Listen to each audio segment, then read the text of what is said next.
Hola jóvenes, ¿cómo se encuentran? Espero que estén muy bien. Vamos a comenzar el día de hoy con complemento de lo que platicábamos sobre la sesión pasada, que era el protocolo para el paciente que tiene el diagnóstico de obesidad. Y en este caso en precisión, pues aquel que será o fue sometido a la cirugía bariátrica. Entonces, dentro de lo que es el protocolo, sobre todo con aquellos pacientes que son de primera vez, algunas cosas las voy a obviar porque ya las mencionamos. Lo que resulta evidente, pues, es la parte de saber el motivo, pero en cuanto a esta parte, también que nosotros logremos identificar aquellas expectativas y los objetivos que tiene el paciente. También preguntar cuál es el conocimiento global sobre el procedimiento de la cirugía bariátrica, es decir, si el paciente está consciente, aparte de este aspecto de lo que implica, ¿no?, el proceso, pero también lo que representa en el aspecto nutricional y el tratamiento, porque no es una píldora mágica, no es una operación mágica, entonces lo que representa en sí.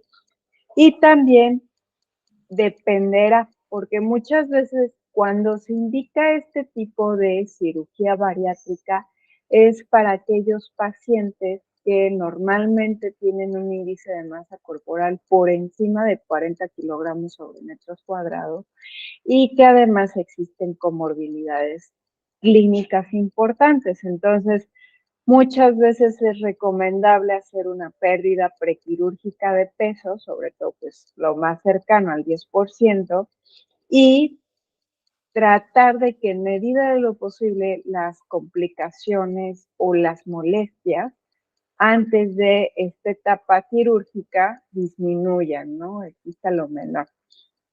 Dentro de los signos y síntomas que debemos de estar evaluando, sobre todo de manera general, es preguntar si existe intolerancia al frío y pérdida de cabello. Y esto probablemente les genere la pregunta de por qué.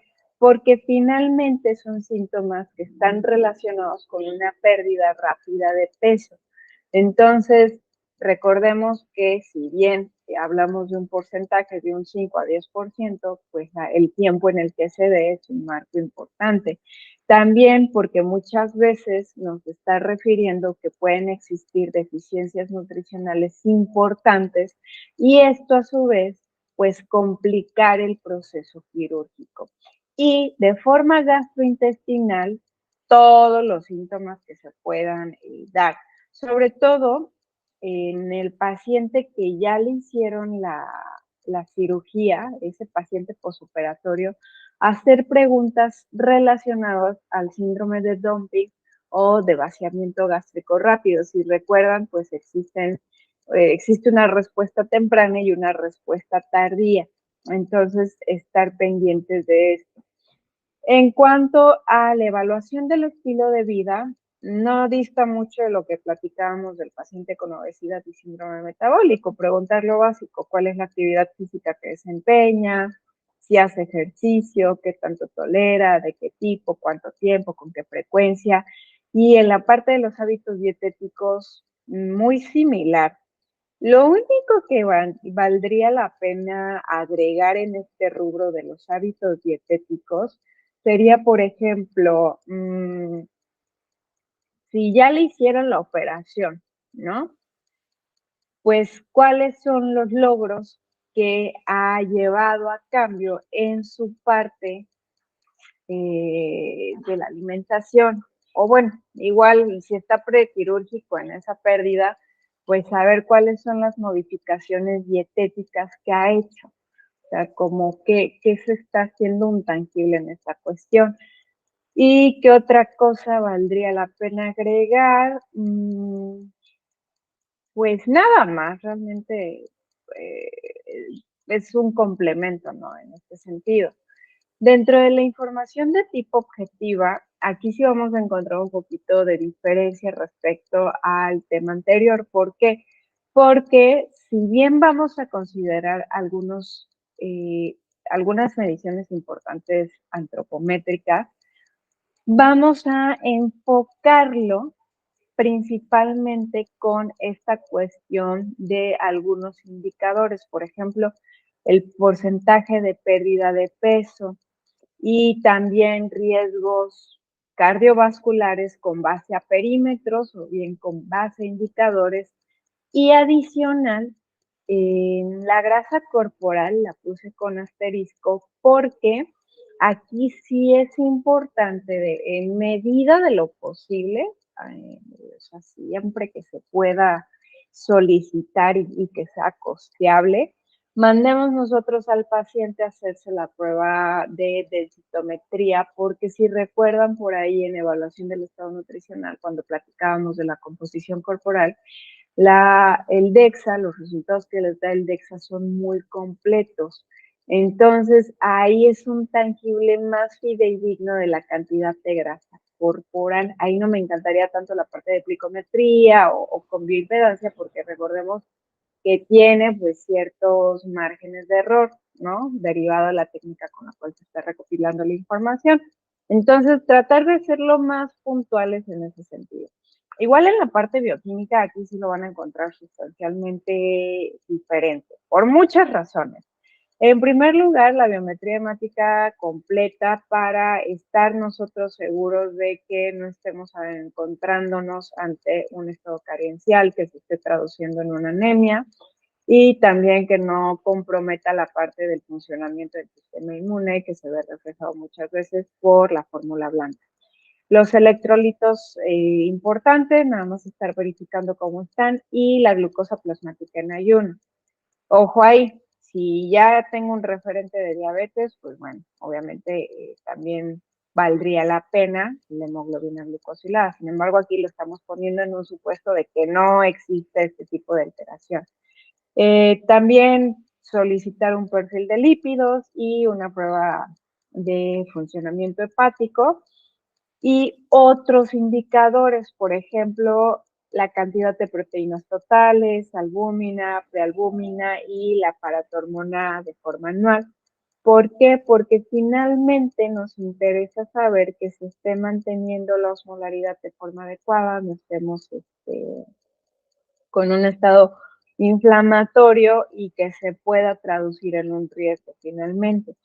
Y aquí muy puntual puse micronutrimentos porque sí o sí es importante que seamos críticos con lo que es hierro y ferritina.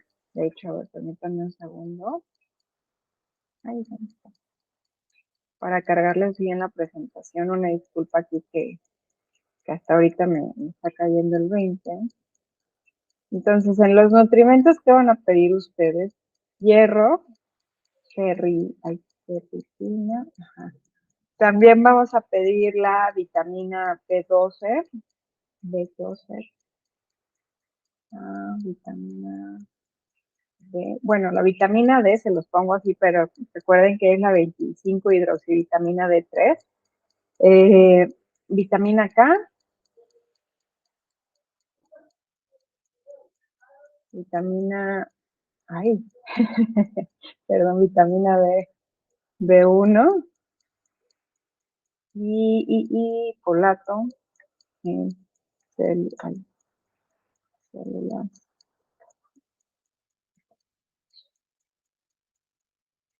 Entonces, a precisión, estos son los micronutrientes que deben de estar siguiendo ustedes. Probablemente se pregunten en por qué. Principalmente por el tipo de intervención que se realiza, porque muchas veces compromete partes intestinales, bueno, o sea, parte del estómago, ¿no? Por ejemplo, ya saben ustedes, en este punto yo esperaría que supieran al derecho y al revés la fisiología del aparato digestivo. Recuerden, el estómago tiene diferentes secreciones, pero entre las importantes tenemos el ácido clorhídrico y el factor intrínseco, que resultan esenciales para una correcta absorción del hierro y de la vitamina B12. También compromete partes intestinales, entonces puede repercutir de forma puntual con estas vitaminas Y también, como existe una alteración, puede haber una disbiosis. Entonces, si tengo alterado la microbiota intestinal, de pronto no se puede estar sintetizando de forma correcta lo que es la vitamina K, principalmente. En la parte clínica, no dista igual de lo que revisábamos, nada más ahí lo único que vale la pena preguntar, por ejemplo, el tipo y la fecha de la cirugía bariátrica, si ya se lo hicieron, ¿no? Si fue una técnica, por ejemplo, que tiende a la restricción o donde se puede generar una malabsorción, o bien es mixto, ¿no? Que tanto restringe, pero también nos puede llevar a una malabsorción. Y junto, pues los efectos secundarios del tipo de cirugía que se hizo, porque cambia mucho. Podemos tener el síndrome de dumping, puede ocurrir una nefrolitiasis, recuerden la formación de cálculos, puede existir una anemia o bien una osteoporosis y también los medicamentos y los suplementos. ¿Por qué?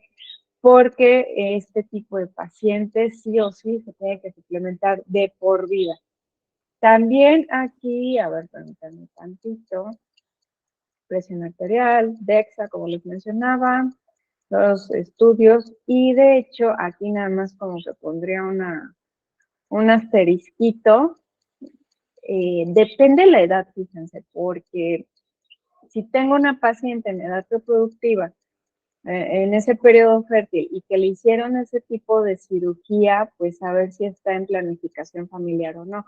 Recuerden que a veces como existe toda una alteración endocrina que acompaña la obesidad, pues normalmente tienen un tanto de dificultad para lograr el embarazo, pero nada más ahí como que sería la única observación. Y en la parte dietética igual, no dista de lo que revisábamos la clase pasada. Entonces aquí no voy a hacer mucho énfasis, salvo que en este caso lo más sugerido es que se haga un recordatorio de 24 horas de pasos múltiples, más allá de aplicar una frecuencia de consumo, una frecuencia, un registro de consumo habitual de, de alimentos o un diario de alimentos, ¿no? Aquí tratemos de ubicarlo en este sentido. En cuanto a lo que es el análisis de la información, ya que ustedes vieron ese paciente por primera vez y ya recopilaron toda la información subjetiva y objetiva, pues es importante que se identifiquen aquellos problemas nutricionales comunes en este tipo de pacientes. Por ejemplo, sobre todo cuando están postquirúrgicos, puede haber problemas que están delimitados a la parte de la ingestión, como puede ser que se haya generado un aumento de las necesidades de los nutrimentos, sobre todo que sea un postquirúrgico inmediato. Puede ser que por el otro lado se esté sumando que el consumo es insuficiente o excesivo, además de que los nutrimentos se queden desprovistos de un aporte constante, y esto en sumatoria es importante o es crítico porque se traduce en un estado carencial. También vamos a preguntar sobre todo si se generan intolerancias a ciertos alimentos, todos de preferencia, de alimentos de origen animal, frutas, verduras, cereales, leguminosas, a todos los que conocemos del SMAE. ¿Por qué se los menciono? Porque como estamos manipulando el tubo digestivo, no sabemos si se generan y en qué magnitud se van a generar. Y en cuanto a la parte de los problemas de clínicos y de función, principalmente aquí vamos de forma muy específica con la función gastrointestinal. Toda esta parte de la mala absorción, pero también nos interesa conocer la interacción fármaco-nutrimento, porque finalmente, como estamos muy predispuestos, muy propensos al estado de deficiencia, es importante controlarlo, ¿no? También, si la pérdida de peso que se da después de la operación es muy acentuada, ver qué es lo que está pasando por ahí. Y conductual y ambiental, por ejemplo, entra toda esta parte de que exista una falta de conocimiento acerca de todo lo que representa el efecto nutricio de una cirugía bariátrica. También que el paciente no esté preparado para realizar cambios en su estilo de vida o en la alimentación.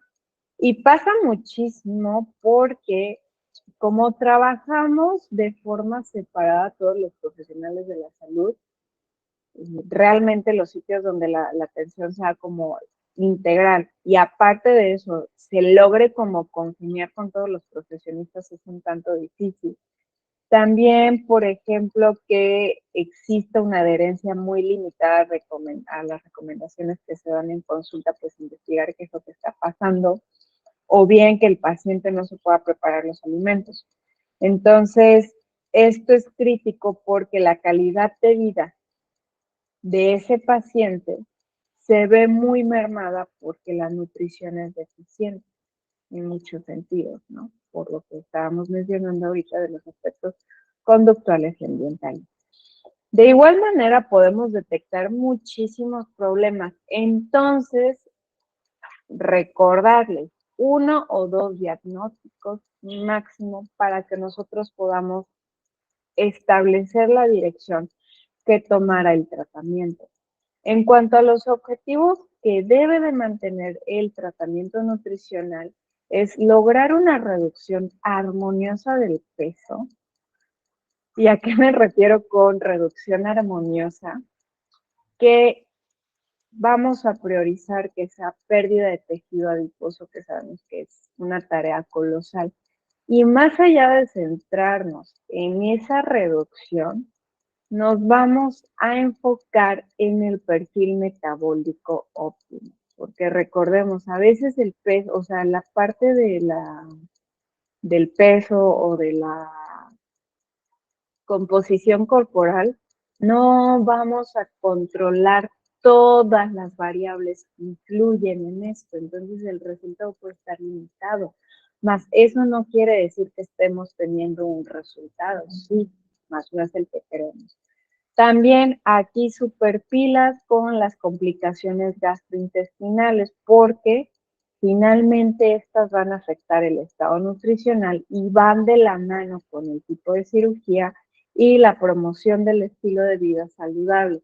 Sobre todo aquí, perdón que haga el comercial de estos programas donde operan al paciente, ¿no?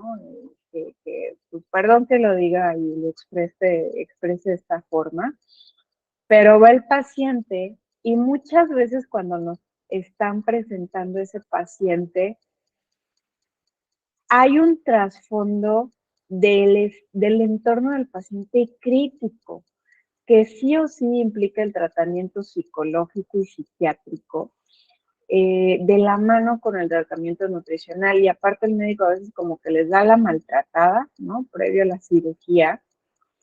Total, los operan, al inicio todo va de maravilla y después viene lo feo, ¿no?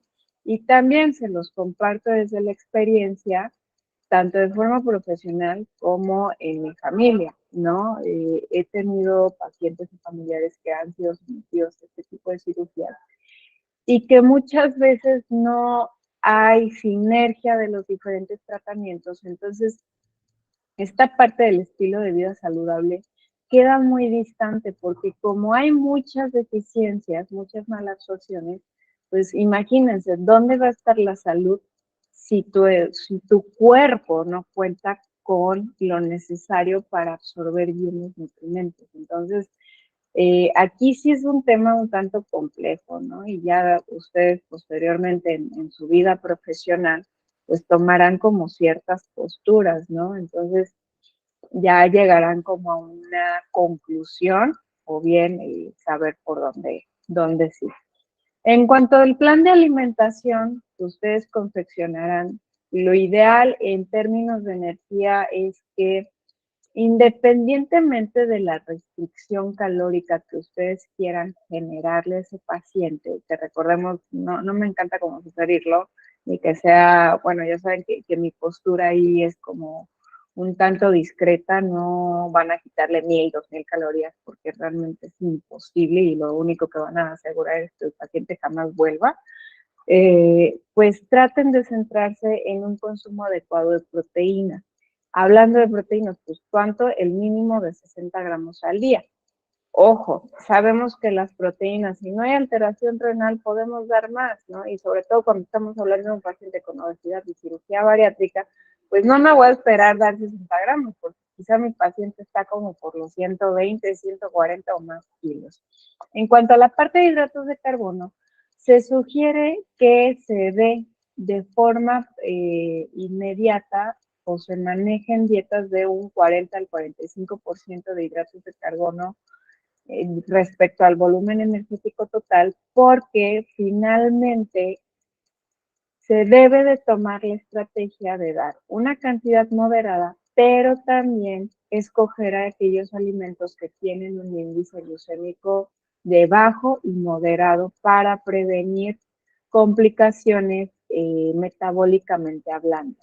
En cuanto a la parte de los lípidos, tratar de asignar menos del 30% del volumen energético total, sobre todo con un perfil cardioprotector. ¿A qué me refiero con esto? Cuidar muchísimo el aporte de las grasas saturadas y en medida de lo posible estar adecuando o incluso suplementando omega 3 y omega 6, principalmente omega 3, obvio. En cuanto a la parte de los micronutrientes, suplementación de por vida y rutinaria de hierro, vitamina B12, calcio, ácido fólico, vitamina D, porque son las vitaminas que muchas veces están en deficiencia. Más adelante les voy a compartir ya, hay algunos lineamientos que deben de cuidar, ¿no? Y otras que vale la pena considerar, por ejemplo, en el caso de la vitamina A, en el caso de la vitamina A, si su paciente fue sometido al bypass gástrico, es importante que se esté incluyendo. También si se hizo una derivación biliopancreática, se puede llegar a requerir que se suplemente. En el caso de la vitamina B1, cuando su paciente esté con muchos episodios de vómito, es importante que se suplemente más o menos unos 100 miligramos por día. En el caso del zinc, sí, y ahorita les voy a especificar en qué situaciones. En el caso de lo que es el magnesio, ay, me salté la vitamina K, perdón, como está chiquita. Igual, la vitamina K en el caso de pacientes que tienen un bypass gástrico o que tienen igual derivación biliopancreática. Ahora sí, en el caso del magnesio se debe de cubrir la ingesta diaria recomendada. Y también para el caso de selenio, porque muchas veces son dos minerales que llegan a estar deficientes. En el caso del fósforo, por igual. Ahora, hoy, aquí creo que me equivoqué, porque, no, ya vi. Ahorita, perdón que los deje como picados o entrados en la parte de las vitaminas, más adelante lo detallo, pero ahorita ya nada más tomé nota de que estas son las importantes. Ahora sí, aparte de hablar de las estrategias, bueno, de cómo ustedes van a confeccionar la dieta, esa parte muy cuantitativa, se deben de tomar ciertas estrategias dietéticas porque hay toda una progresión, sobre todo en el periodo postquirúrgico, dentro de las primeras 24 a 72 horas y durante 1 o 2 días se va a administrar una dieta de líquidos claros. Es decir, sin azúcar, sin gas, sin cafeína. Se va a empezar con un volumen chiquito, de 30 a 50 mililitros y estar dando cada 4 a 6 horas. Esto dependiendo la tolerancia, porque si mi paciente está tolerando bien, a lo mejor esos 30 mililitros cada 4 horas, pues puedo ir ajustándole, ¿no? A lo mejor puedo pasar de 30 a acercarme a esos 50. Si noto que no lo tolera, pues puedo empezar entonces a lo mejor a cambiar el tiempo, es ir observando. Y el progreso es lento durante ese día, 2 días que les mencionaba. Más o menos se sugiere que el incremento sea de 50 a 100 mililitros hasta que se logre cubrir 1,5 litros. Y sobre todo, pues bueno, lo recomendado es que el paciente lo tome de forma poquito, temperatura ambiente, y pues no acostado, ¿no? Sino un poquito inclinado. Posteriormente, en el tercer y séptimo día, ya podemos manejar un esquema de líquidos general. Entonces, si en esta etapa les había mencionado que más o menos 1,5 litros, en esta vamos a hacer alusión a 1,5 litros, 2 litros por día. Entonces, igual vamos a continuar con líquidos sin azúcar, sin gas, sin cafeína, pero ya puedo administrar aquellos alimentos que sean bajos en grasas y que su perfil nutricional sea completo, es decir, a lo mejor una lechita descremada, deslactosada, o una leche de soya, o de arroz, o de alguna fuente vegetal, o bien incluso puedo optar por un yogurt o por alguna cremita, siempre y cuando se tolere, porque ahorita que les estaba diciendo leche y lácteos, si mi paciente sigue con intolerancia a lactosa, pues no es viable. También puedo optar por suero de leche en polvo, por ejemplo, el cafeinato del calcio o alguna proteína de soya, o también algún tipo de proteína, ¿no? Aislado de albúmina, que finalmente lo que me están aportando en el perfil nutricional es una cantidad considerable y muy valiosa de aminoácidos. Y pues iniciar, fíjense, desde el tercer al séptimo día, la administración de multivitamínicos. ¿Por qué? Porque bueno, ya hubo una agresión, finalmente, hubo una deprivación y posteriormente se va a recuperar el individuo, pero queda con una mala absorción. En semanas 2 y 3 el paciente estará recibiendo una dieta en puré o blanda mecánica. Entonces vamos a continuar entre 1,500 a 2,000 mililitros, pero ya no vamos a estar a base de puros líquidos, sino que vamos a empezar con aquellos purés de alimentos que tengan poca grasa, tengan una cantidad considerable de proteína y también me aporten carbohidratos, sobre todo pues que me puedan aportar ahí carbohidratos complejos, ¿no?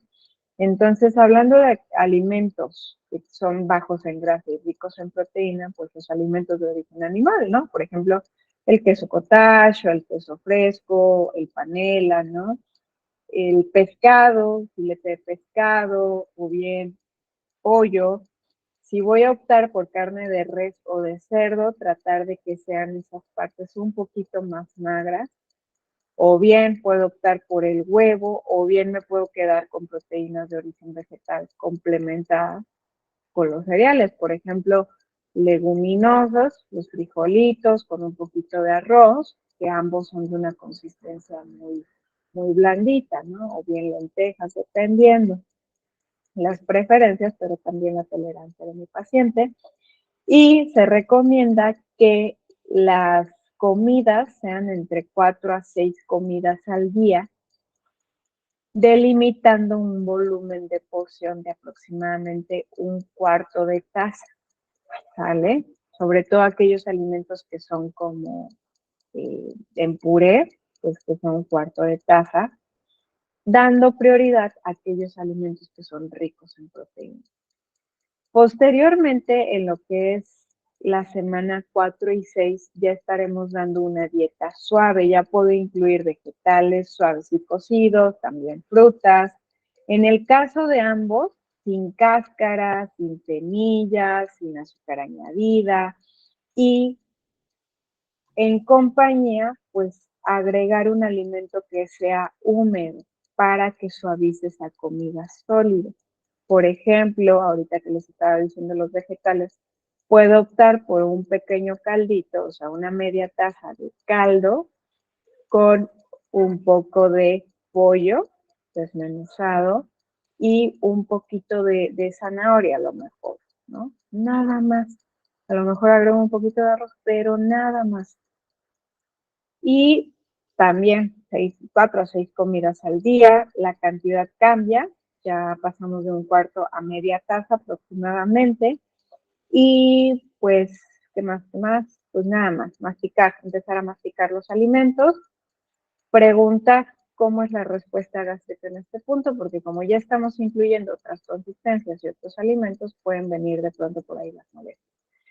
A partir de la 7ª semana en adelante, en teoría el paciente ya está en calidad de decirse prácticamente recuperado o rehabilitado. Entonces ya aquí las necesidades energéticas van a ser acordes al peso, la estatura, la edad del individuo, tratar de consumir todos los alimentos, pero de manera temprana se van a evitar aquellos que tienen mucha fibra.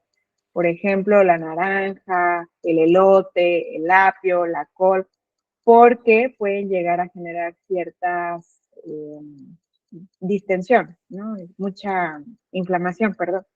Entonces, en ese caso, se recomienda que sea a lo mejor adicionar un poquito de ese alimento en puré o se dé en una presentación cocida. Ahorita que les estaba diciendo del puré, pues a lo mejor puedo agregar un poquito de jugo de naranja, ver cómo es la respuesta del paciente y poco a poquito a lo mejor voy cambiando de tal suerte que ya lo puedo dar en gajos. Ahora, igual, los tiempos de comida ya no vamos a estar manejando tantos, de 4 a 6, no, ya vamos a tratar de quedarnos a lo mejor en 4 o en 5 tiempos de comida, pero ya con un volumen un poquito mayor, de una taza aproximadamente, o si mi paciente puede tolerar un poquito más, se puede hacer. Y también se recomienda que de manera temprana no se administren condimentos, sobre todo aquellos que son como muy irritantes. El ajo, la pimienta, la paprika, sal de ajo, incluso la cebolla en polvo, también el curry, menta, hierbabuena, todos aquellos que puedan generar un efecto gastrointestinal de forma temprana hay que evitarlos. Igual la masticación, pues estarla aplicando y en estos casos, sí o sí, estarle tomando el tiempo que le toma al paciente consumir el alimento, porque desde ahí empezamos a trabajar la rehabilitación en cuanto a la parte de la masticación y todo el proceso. Entonces, pues sí, que el paciente más o menos le tome unos 20 minutos por muy pronto. Digo por muy pronto porque pues, el volumen es chiquito. Dentro de otras recomendaciones que vamos a tener que incluir en la consulta es que, pues bueno, vamos a orientar en lo que es un tamaño de porción adecuado. Porque ahorita que escucharon toda la progresión, pues si se dan cuenta, para cualquiera puede sonar como, Dios mío, es muy poquito. Y sí, en efecto es muy poco, pero ¿qué ocurre? Que hubo una intervención en donde se modificó, y pues no me gustaría decirlo de esta forma, pero hasta se mutiló un pedazo del cuerpo, ¿no? Entonces, lo normal es que le demos tiempo y oportunidad a que el cuerpo se recupere. Entonces, yo no puedo esperar que mi porción sea una porción grandota, porque finalmente me va a costar que la salud en ese momento, o sea, me va a traer molestias gastrointestinales que se van a traducir en que se va a impedir de forma voluntaria el acceso a los alimentos por esas mismas molestias. También se pueden dar diferentes recomendaciones para tratar los síntomas gastrointestinales. Por ejemplo, En cuanto se tenga la sensación de plenitud o ya tenemos la pancita hinchada, pues dejar de comer. Y esto es importante porque me puede venir un vómito. También, si no se tolera un alimento que me esté trayendo una diarrea, sobre todo una diarrea osmótica, pues tratar de probarlo de nuevo tras un periodo de 3 o 4 semanas, en lo que se va restableciendo mi función gastrointestinal. También evitar, si en mi medicación, por ejemplo, hay medicamentos, evitar aquellos que contengan lactulosa o bien que tengan sorbitol, porque me pueden traer complicaciones en cuanto al síndrome de Dumping. Y también los medicamentos, pues saber si tienen ahí alguna interacción, pero la presentación del alimento, del medicamento, de preferencia que no sean aquellos que forman como geles, sino optar por aquellos que tienen formas líquidas, o bien si es necesario triturar alguno, pues se tritura, ¿no? También se evite la cafeína, sobre todo en el postoperatorio inmediato, a lo mucho una media taza de café por día. Y beber suficiente agua. ¿Por qué? Porque por un lado se puede dar una mala absorción de medicamentos y en el otro sentido porque puede ocurrir estreñimiento. Que sí, si lo analizan, dices, bueno, vienes de una dieta hipercalórica, con restricciones, que no es alta en fibra, y luego que se hizo una intervención considerable al tubo digestivo, pues sí, hay mucho estreñimiento muchas veces. También después de comer se recomienda que el paciente no se vaya a acostar o no vaya a hacer alguna otra, no se tire o algo por el estilo, porque puede traer molestias. Ahora sí, viene lo crítico, ¿no? El labor del nutriólogo está sujeto a un reto constante, que es el complementar o suplementar. Sobre todo, vamos a dar prioridad a las proteínas de alto valor biológico en cuanto a lo que es cubrir el requerimiento de proteína, porque finalmente el cuerpo lo está demandando, o sea, sus requerimientos normalmente están altos en ese momento. De hecho, en la parte de los suplementos de vitaminas y de minerales, se recomiendan los multivitamínicos para evitar las deficiencias. En este tipo de pacientes, sí. Ahora sí que no es que diga vayan a automedicarse, pero sí están recomendados. ¿Por qué? Porque hay muchas deficiencias. Si el folato eritrocitario sale bajo, se tiene que dar la recomendación de suplementar primero la vitamina D12. Aquí no sé si se acuerden, sobre todo los que tomaron conmigo evaluación del estado nutricional, que vimos el tema de anemia en detalle. Si ustedes recuerdan en la ruta metabólica de lo que es el folato, de manera inicial juega la B12, que se complementa con la función de la B9.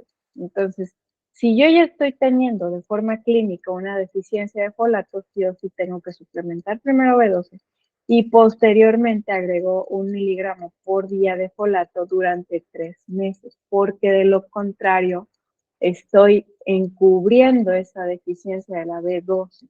Y recuerden que es grave porque me puede traer complicaciones neurológicas, que si está muy acrecentado el estado carencial, son irreversibles.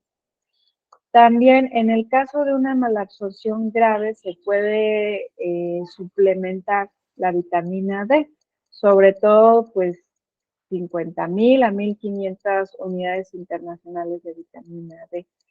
¿Cómo lo vamos a ver? Recuerden pues toda la parte de la observación de los síntomas carenciales de la vitamina D, ¿no? Que muchas veces ya hablamos de raquitismo y que puede ser grave en esa parte. También, por ejemplo, dentro de otros síntomas que acompañan la deficiencia de la vitamina D, pues se dice que se favorece la diabetes mellitus tipo 2 o bien se acompaña una resistencia a la insulina, una hipertensión y también tumores malignos. Entonces, ahí hay que estar muy pendiente. En el caso del hierro, pues si hay deficiencia, obviamente tiene que estar administrando y sobre todo, a ver, aquí está, que, que hierro y vitamina C siempre van de la mano, ¿no? Principalmente. Y de hecho, aquí les puede surgir la duda de cuánto de vitamina C. Por mínimo, unos 500 miligramos, no más de 2 miligramos, porque no se ha observado algún beneficio, por el contrario. Entonces, lo pueden dejar en 1 gramo. También, cuando existe pérdida de cabello, resequedad en la piel, las mucosas también son resecas y además en los casos de que hay hipogeusia, es decir, el sabor no se distingue muy bien, se recomienda el suplementar con zinc. ¿Se acuerdan que les había mencionado ahí que jugaba un papel muy importante? La cantidad que se sugiere es de 20 a 30 miligramos durante un periodo de 3 a 6 meses al menos. Y cuando es muy grave, pues puede prolongarse. También en el caso de, ay, es que no me reacciona el mouse, perdón, en el caso de que tengamos datos neurológicos como confusión mental, hay una pérdida de la memoria inmediata, existen dificultades con el habla, ataxia, se pierde la sensibilidad en las manos y en los pies, o también de la función de los músculos, o incluso ya se está cursando con una parálisis, o hay hormigueos, dolores, vómitos. En ese caso se recomienda suplementar con vitamina B1. Sobre todo, si es muy crítico, pues tiene que ser de forma intravenosa, más o menos. Ahí dependerá realmente cuál sea más bien la presentación que tienen, pero muchas veces se recomienda que sea de forma intravenosa. Y cuando es un poquito más severo, se puede continuar de forma oral, más o menos unos 50 a 100 miligramos. Se recomienda el uso de los probióticos porque muchas veces, pues, derivado de todas los cambios que se hacen, se altera el equilibrio de la microbiota, perdón, entonces se tiene que restaurar. Sobre todo, pues los lactobacilos son los que se recomiendan para que exista un adecuado sobrecrecimiento bacteriano. Ahora sí, en esta parte no es algo que se tome el paciente, sino el cómo va a accionar, pero el plan de actividad física normalmente se recomienda que sea dependiendo, más bien va de la mano de lo que nos recomienda el doctor. Es que si fue una operación no muy invasiva, que fue a través de la laparoscopía, pues podemos hacerlo a partir de 2, 3 semanas. Sin embargo, si fue una operación muchísimo más considerable, pues puede tomar más tiempo. ¿Por qué? Imagínense todas las capas que abrió, ¿no? Y sobre todo, enfatizar, una vez que ya tengamos el visto bueno, pues dar prioridad con aquel ejercicio de tipo cardiovascular combinado con ejercicio de fuerza, porque sabemos que metabólicamente existe una respuesta. Pero no solo queda en esta parte de decir, ay, es que mejora la resistencia a la insulina y se regula mejor la presión, sino que hablemos de la entidad que estamos mencionando, que es la obesidad. Recuerden, la obesidad muchas veces, o bueno, el tejido adiposo tiene un perfil secretor y en el caso de la obesidad a veces el perfil secretor es un tanto negativo, que cuando hacemos un ejercicio aeróbico o de resistencia, mejora ese perfil secretor, entonces pues la combinación es fabulosa. En cuanto a la suplementación rutinaria, aquí está lo mero bueno, ¿no? Les decía que los multivitamínicos se recomienda 1 a 2 cápsulas al día, pero ojo, depende del fabricante, porque hay algunos que te dicen que con 1 cápsula queda y hay otros que te recomiendan 2. En el caso perdón, de la vitamina D, se recomienda que se administre citrato de calcio con vitamina D, ahora sí que como el caltrate 600 noche, ¿no? Por ponerles un ejemplo, y pues más o menos que hablemos de 1200 a 1500 miligramos de calcio al día, con aproximadamente 400 a 800 unidades internacionales de vitamina D2 o bien 1000 a 2000 unidades internacionales de vitamina D3. En el caso del ácido fólico se recomiendan 400 microgramos por día en multivitamínicos. Sin embargo, cuando hablamos de pacientes embarazadas, el ácido fólico aumenta. Se recomienda hasta 1 gramo por día. En el caso del hierro elemental con vitamina C, se recomiendan 65-80 miligramos por día de hierro junto con vitamina C. Y sobre todo, en el caso de la vitamina B12, cambia un poquito la cantidad.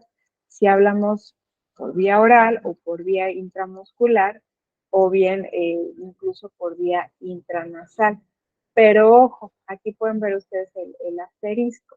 Se va a recomendar siempre y cuando las concentraciones séricas sean menores a 250 picogramos sobre moles. De lo contrario, pues no es necesario. ¿Por qué? Porque el multivitamínico en teoría ya te lo está cubriendo. Y, por ejemplo, si tu paciente fue operado bueno, le hicieron una banda gástrica, no se requiere que sea de rutina la suplementación del ácido fólico, la vitamina B12 y el hierro. Pero ojo, de verdad, créanme, me han tocado pacientes con banda gástrica, híjole, casi que les podría decir que la mayoría, no les quiero dar una cifra, pero sí les podría decir que 8 o 9 de 10 pacientes, pues sí, muchas veces requieren suplementarse. Y es que va de la mano con las indicaciones, que a veces ya lo llegan a olvidar, no se refuerza durante consultas posteriores con el médico o con el nutriólogo que en su momento vieron, y entonces por eso llegan con ese estado carencial. Entonces, tengan muy presente en este sentido las pruebas de gabinete, bueno, las pruebas de laboratorio, perdón, que se deben de considerar en la primera vez. En cuanto a las estrategias conductuales, son muy similares. Realmente en todo el curso las estrategias conductuales coinciden, sin embargo, pues hay algunos diferenciadores. Por ejemplo, en el sentido de establecer metas, pues algo realista sería el negociar con el paciente el tipo de ración que va a consumir, sobre todo en el posoperatorio inmediato, porque puede ser que pues, es natural, ¿no? Existe una deprivación de carbohidratos, ellos quieran los carbohidratos, pero nosotros priorizamos la proteína.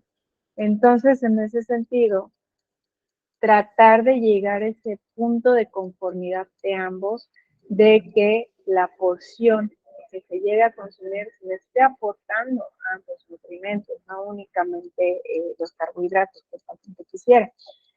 El manejo del estrés, como habíamos mencionado anteriormente, pero aquí algo que es importante sería el no reprimir ideas, sentimientos o necesidades, sobre todo porque imagínense la carga de estrés que puede estar en este tipo de pacientes que están suplementando toda la vida nutrimentos y que ya la función queda alterada, ¿no? O sea, realmente sí genera incomodidad.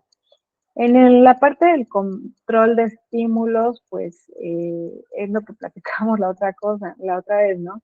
Comer despacio, a lo mejor el tomar los suplementos siempre a la misma hora, ¿no? O el tratar de que la toma de los suplementos sea en un ambiente relajado, sobre todo, pues, si hablamos que el paciente sale, ¿no? En algún evento o en alguna fiesta por el estilo. También en la parte de la autovigilancia, pues, enfocarlo a la parte de los síntomas gastrointestinales, que el paciente tenga mucho conocimiento y dominio de las molestias que se presentan. Ahora, algo que les puede hacer novedad es esta parte del reforzamiento positivo, sobre todo porque muchas veces los pacientes pierden peso muchísimo, entonces requieren pues comprar ropa nueva.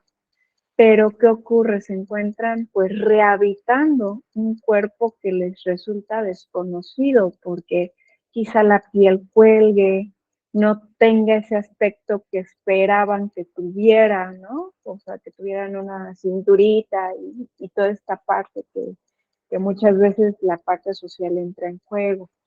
Entonces, tratar de que el refuerzo positivo venga en el sentido de que se usa ropa bonita, cómoda, novedosa.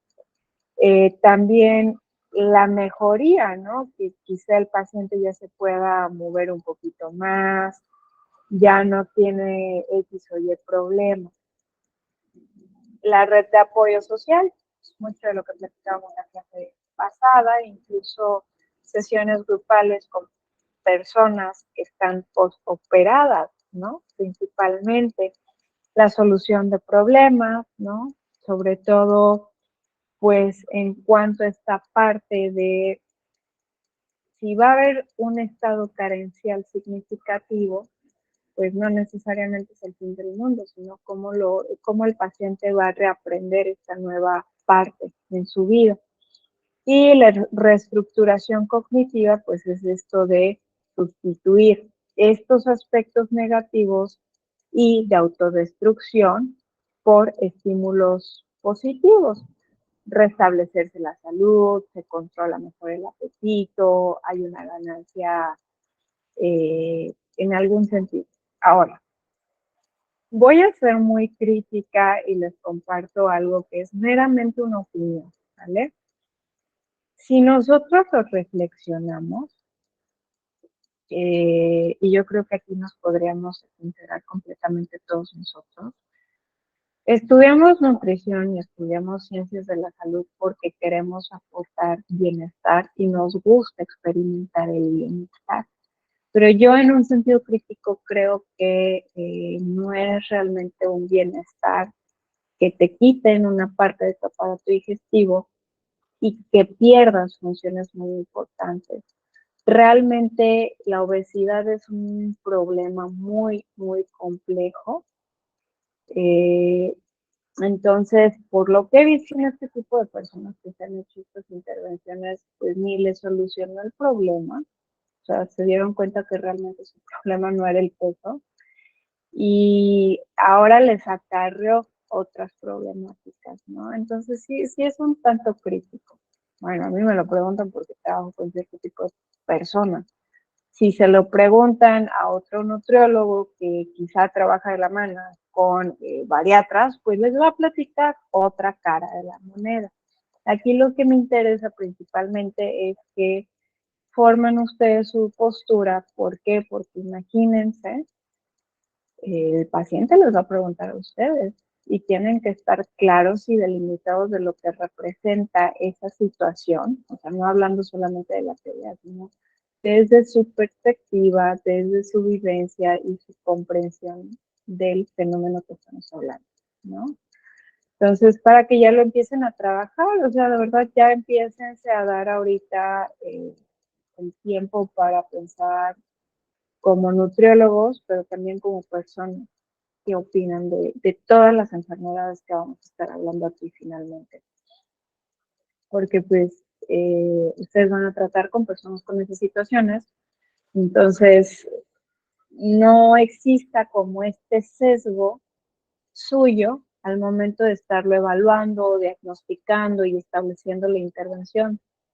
sepan en qué momento es su voz de lo que creen que es el problema y sepan cuándo es la información, ¿vale?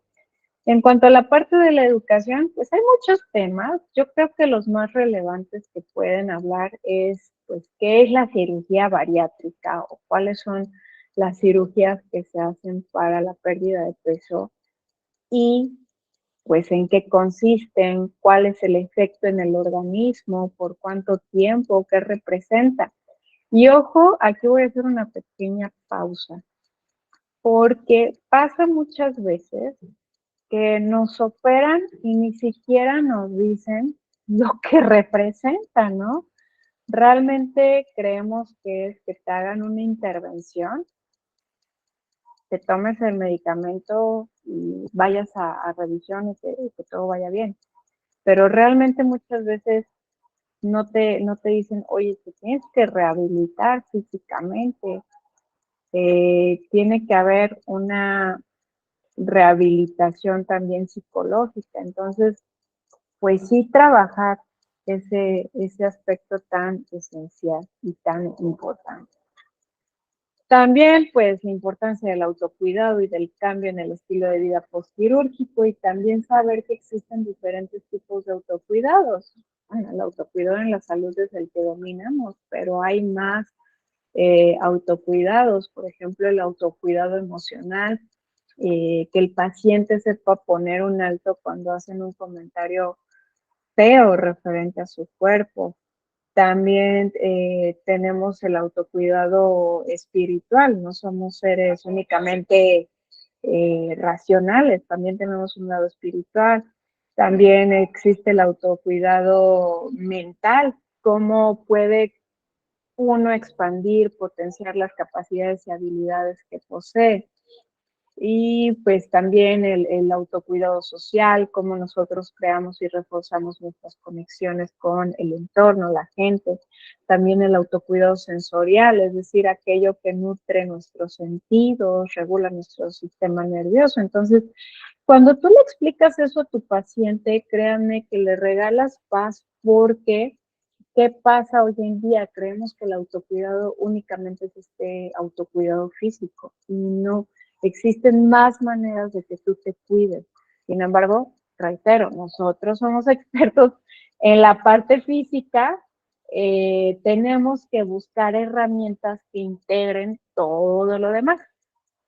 Otro temario importante, pues los efectos de la cirugía bariátrica, sobre todo los efectos secundarios, que existe la posibilidad de recuperar el peso, lo que les decía, muchas veces los pacientes se dan cuenta que realmente ese no era el problema y ahora se encuentran en una situación muy complicada porque están rehabilitando un cuerpo que pues ahora ni siquiera conocen o ya es un cuerpo modificado, ¿no? Es un cuerpo reconstruido.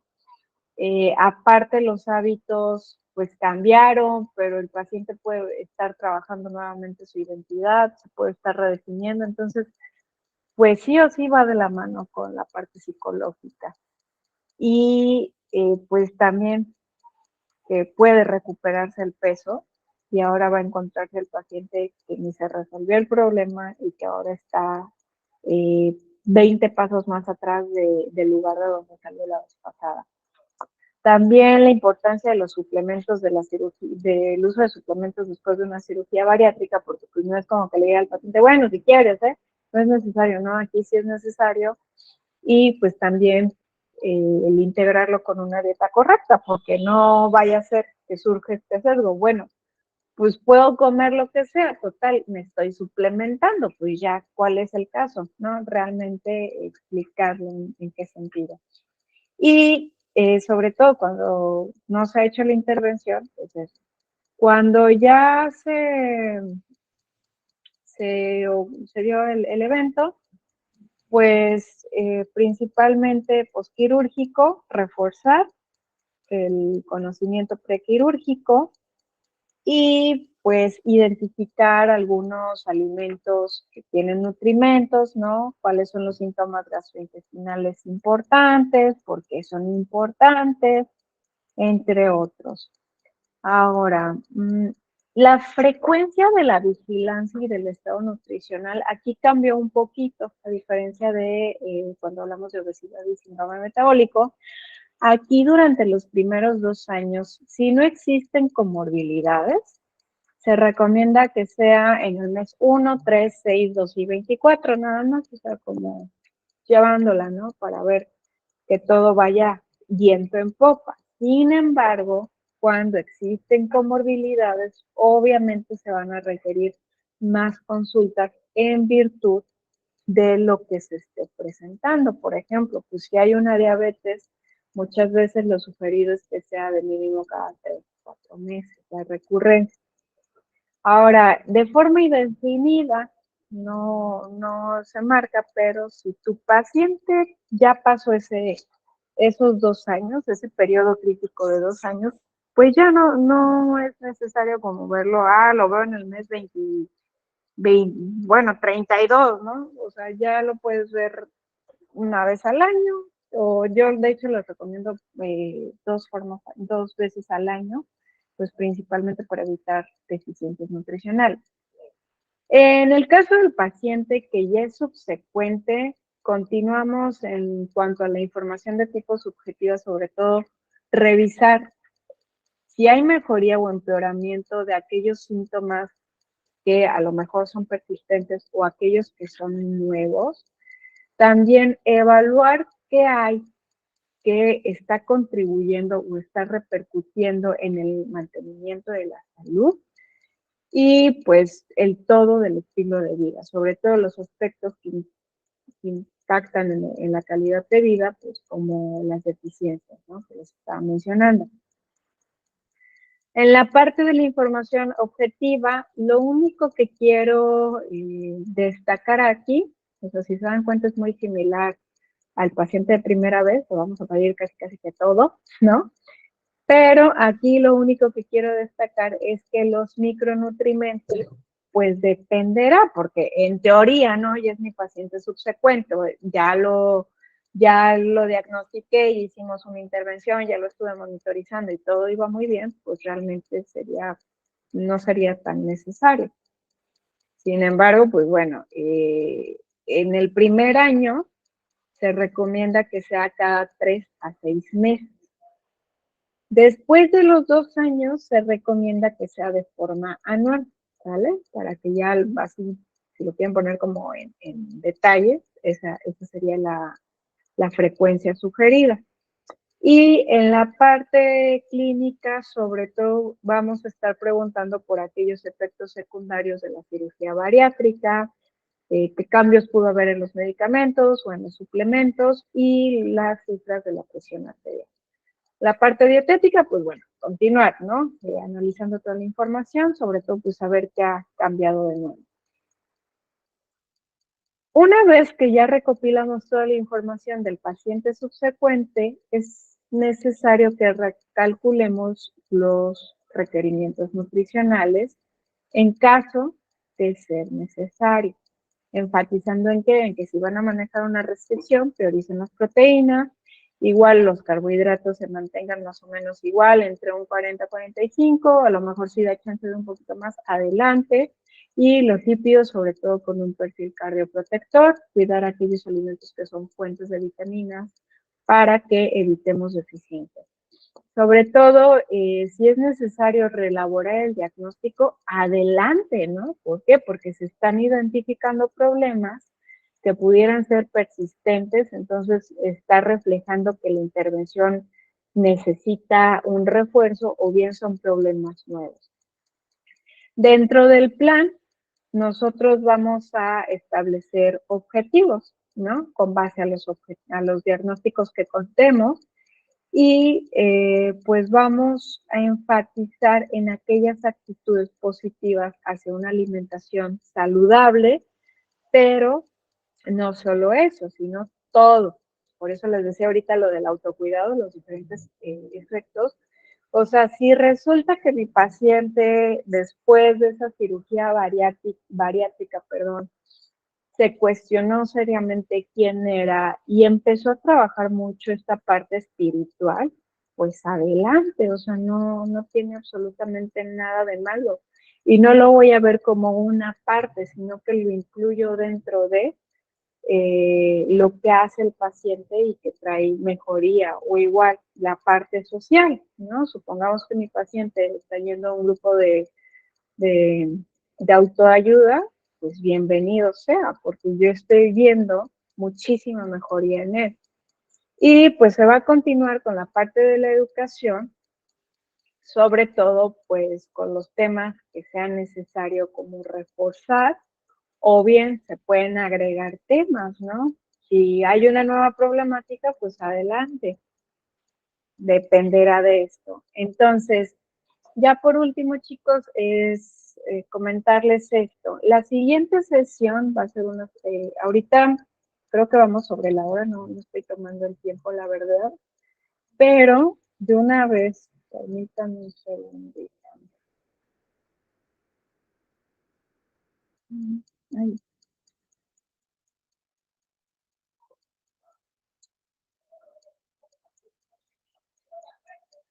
Entonces, aquí nada más lo único que yo estaría agregando, pues me quería esperar, la verdad, a cuando los diera en clase, pero pues de una vez les voy a anotar aquí que existen fórmulas para evaluar la pérdida de peso después de la cirugía, ¿no? Ahorita puse aquí, cirugía. Entonces, por ejemplo, ustedes pueden identificar el peso excedido, que es ese referente de el peso actual menos el peso teórico, ¿no?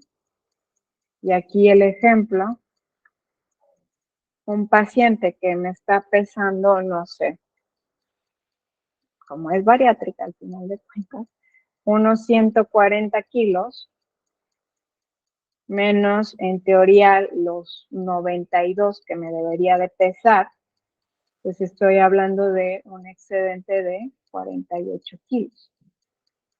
Digo, aquí poniéndome como muy vieja escuela. Entonces, con base a ese peso excedido, yo puedo determinar el porcentaje de peso excedido, excedido, perdido, que lo pueden llegar a encontrar en la literatura como este, el porcentaje PEPA, que es ese porcentaje porcentaje de peso excedido, perdido, perdón, que es el peso inicial menos el peso actual entre, ay, perdón, ay, no lo veo, entre el peso inicial menos el peso teórico. Y esto lo vamos a multiplicar nosotros por 100, pues obviamente nos va a dar un porcentaje. Entonces yo puedo tener que mi paciente de manera inicial pesaba 160 kilogramos, menos el peso actual, que es de 140,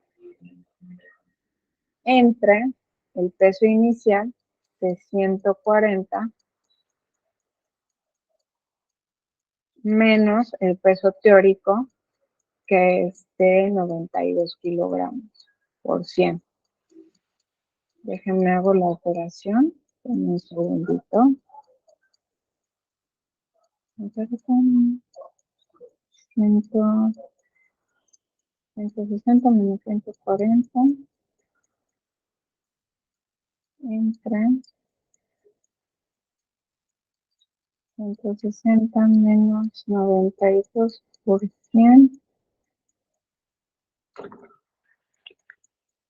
Aquí mi porcentaje es de 29.4%.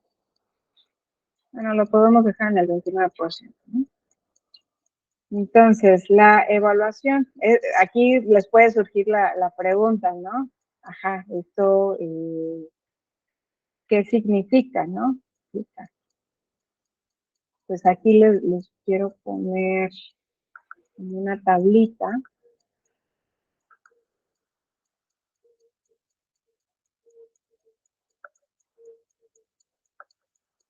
Entonces, chéquense bien.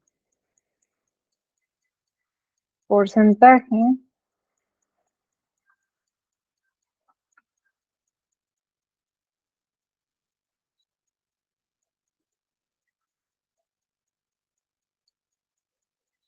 ¿dónde está? 62.9 a 78.3% y era del 60 al 80%.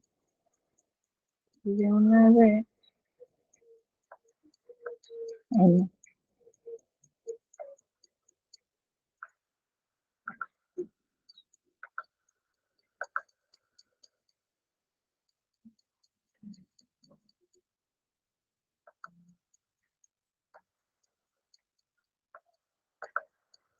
clasificación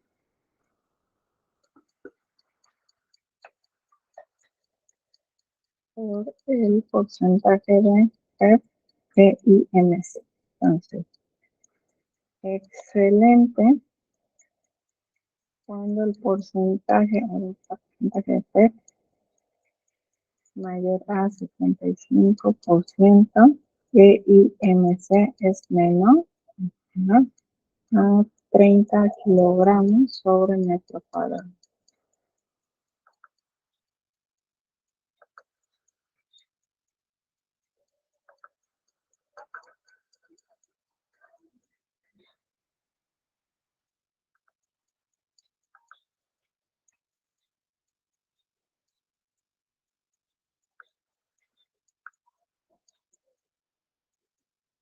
¿Ya se dieron cuenta por qué luego les pongo mal los diapositivos? Pues copio y pego.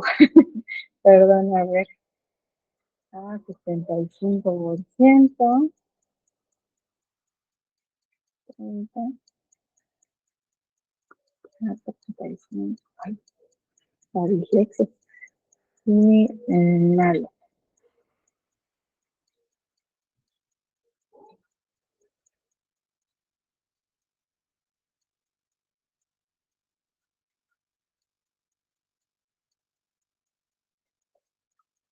Entonces, observemos aquí del ejemplo que les puse,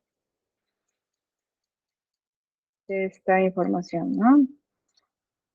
Existen las fórmulas para evaluar la pérdida de peso y entonces, pues, por un lado es ver cuánto es ese peso que tenemos excedido, ¿no? Pero lo que compara es la actualidad contra la teoría y podemos determinar cuánto es el porcentaje de peso excedido perdido. Entonces, aquí, de este ejemplo, obteníamos el valor de 29.4%. Si se dan cuenta, así fuera, bueno, depende, porque si estoy dentro del primer año, todavía no podría como decir cómo lo puedo valorar o qué significa. Sin embargo, ya hay una ligera tendencia de que no estoy llegando a ese porcentaje realmente. A un año lo ideal es que sea de 62.9 a 78.3%. Y si hablamos a los 5 años, imagínense, se espera que hablemos del 60 al 80%, que es un porcentaje muy, muy grandote. Ahora, reitero, aquí algo que debemos de considerar es el factor tiempo. Y también, si yo quisiera saber qué tan bueno o más o menos, 24, pues podríamos decir que es malo, porque realmente estoy por debajo del 50% y aquí necesito confrontar con toda la información que yo tenga. Ahora, no me encanta decir como bueno, excelente, malo, por el hecho de que estamos poniendo una etiqueta y reitero, nosotros podemos ser un factor de estrés en este paciente que lo sienta como una agresión y que nosotros no somos como un profesional de la salud cálido. Entonces, pues simplemente decir no va acorde lo que se espera. Tenemos que reforzar o replantear o ver qué pasa. Y les decía, ¿no? Ahí yo, entre la parte de mi enfoque y también entre la parte que es que de verdad, chicos, créanme, a veces en la parte antropométrica no se tienen los resultados deseados. Pero bueno, ahora sí con esto concluimos y la siguiente sesión será referente a la diabetes mellitus. Entonces, estaremos revisando igual diabetes de forma general y lo que es diabetes gestacional. No se llevan alguna actividad, espero que estén cursando, ya estén inscritos en un curso. Recuerden que el día 10 es el día límite donde me tienen que notificar y nos vemos el día 17 únicamente para aquellas personas, perdón, que tengan dudas, ¿de acuerdo? Cuídense muchísimo, chicos.